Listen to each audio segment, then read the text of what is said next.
Good afternoon, everybody. Today, in the paper of cultural studies, I would like to present on the topic of cyber feminism. So, for that, I would like to share my screen.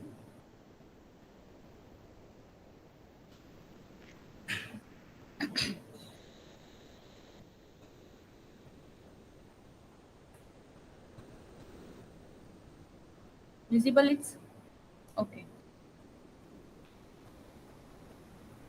So, cyber feminism.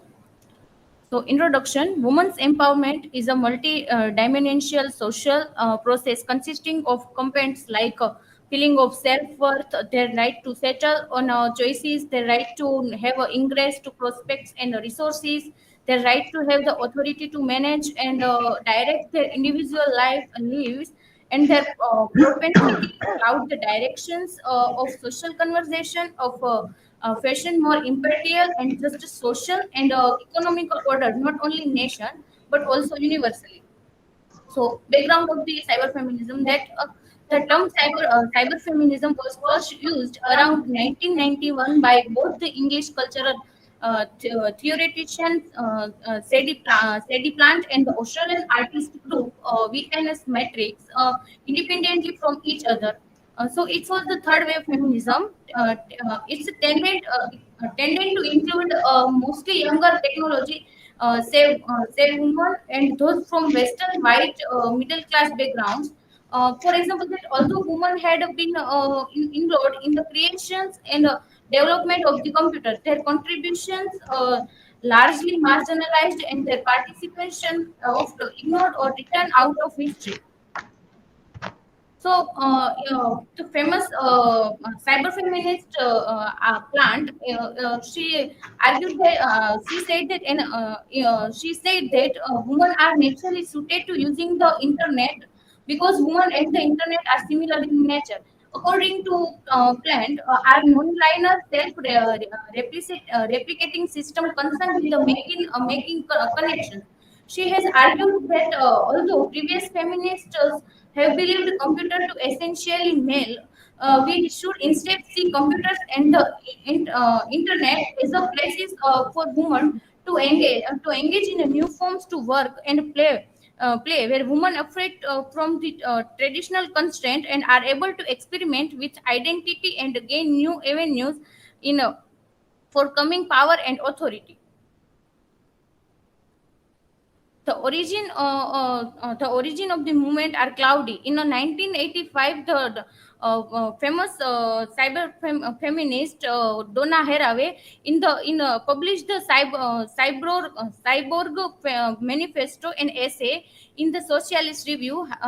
Haraway's ideas were radical. She called for a rejection for rigid boundaries between humans and animals, and asserted that the cyborg is a creature in a post-gender world.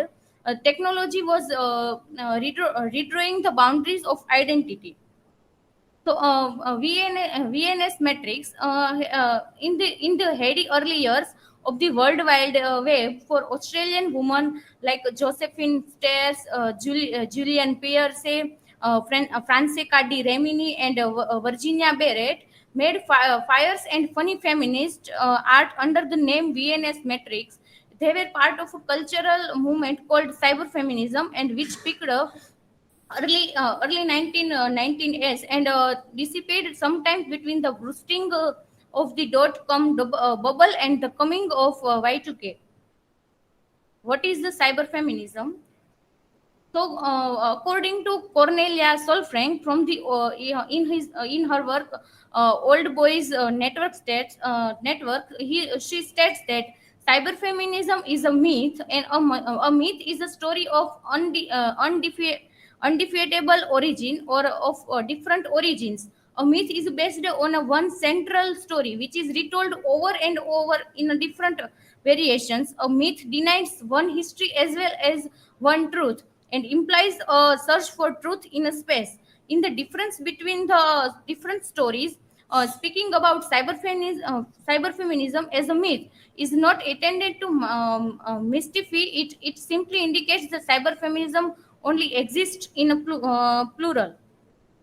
Who are the cyber feminists? Famous is the Donna Haraway, Faith Wilding, Cornelia Solefranc, Linda Dement, Melinda Peckham, and Shu Li Ching, whose 1998 wave project Brandon was the Guggenheim Museum's first foray into collecting interest-based art. Cyber feminism in today's context, that today feminist movements are organizations have gone for beyond women's rights and human rights by intentionally practicing more in intersectionality and expanding the idea of women's rights and women's issues to a feminist political framework that is applied to issues ranging from climate justice to drug policy. During this time, technology has drastically altered the landscape of human rights. Social movements and human rights organizations are struggling to deal with human rights violations that are being facilitated and prepululated by those in power and their technology. Teach corporations are more powerful than many governments around the world. So feminist activity, this is the from one article, feminist activism on digital platform in India. And according to Shruti Jain, using digital tools, feminists have appropriated the internet culture with the use of humor and other creative satirical formats as a mode of communications. At the same time, digital feminist activity can also be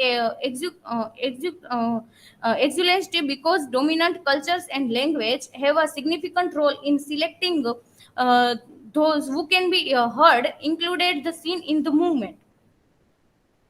So, according to feminist activist Faith Wilding, there is a tendency through among many cyber feminists to include techno utopian expectations that the new media will offer women a fresh start to create new languages, programs, platforms, images, fluid identities, and multi subjects definitions in a cyberscape.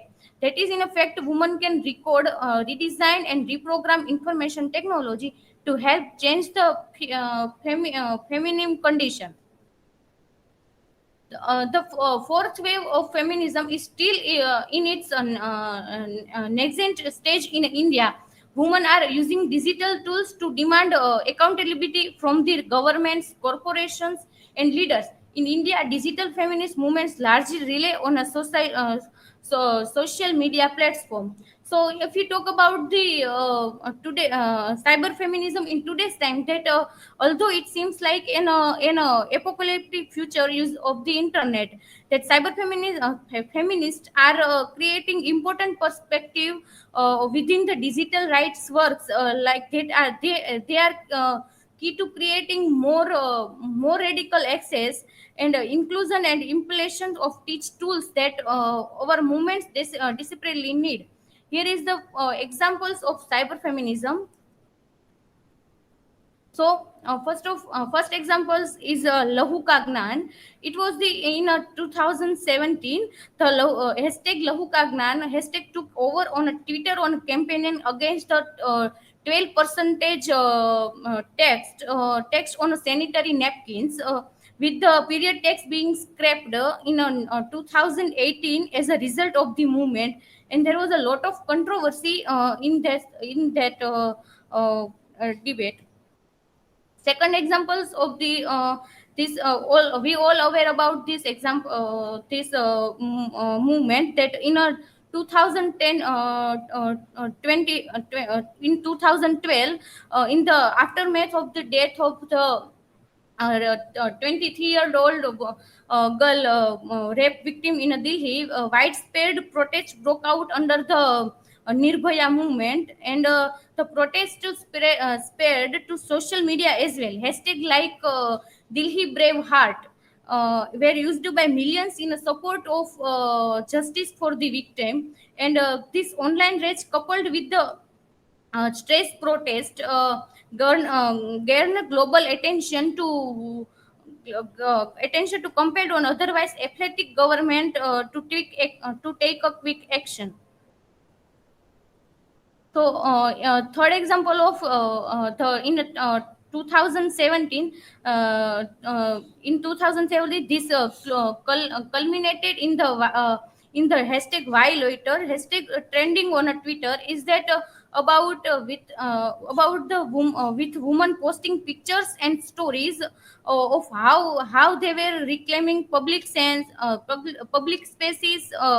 creating the narrative of resisting male domination and patriarchy in the physical and virtual spaces.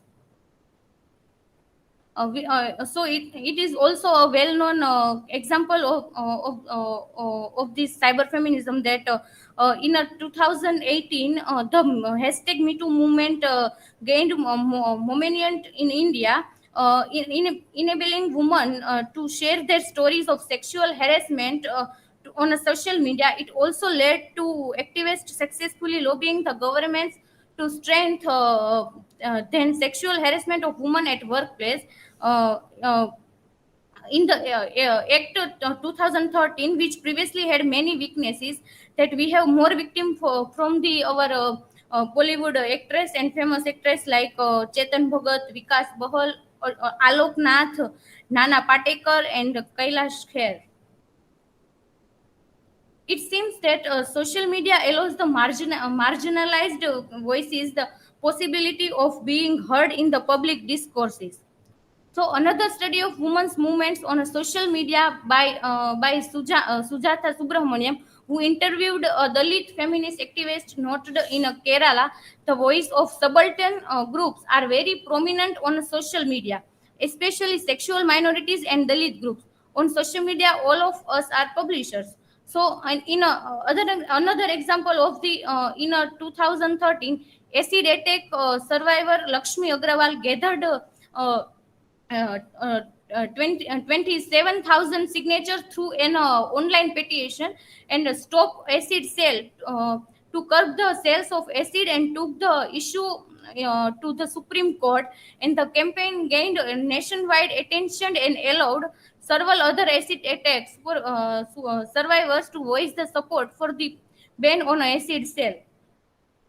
So, in sum up, we can say that cyber feminism goes beyond previous feminist waves that convinced women as a homogeneous group whose interests could be represented by singular agenda to avoid reflecting the damaging universalism of old style feminism. It is essential that cyber feminism becomes more diverse, decentralized, and democratic. Here is my references. Thank you.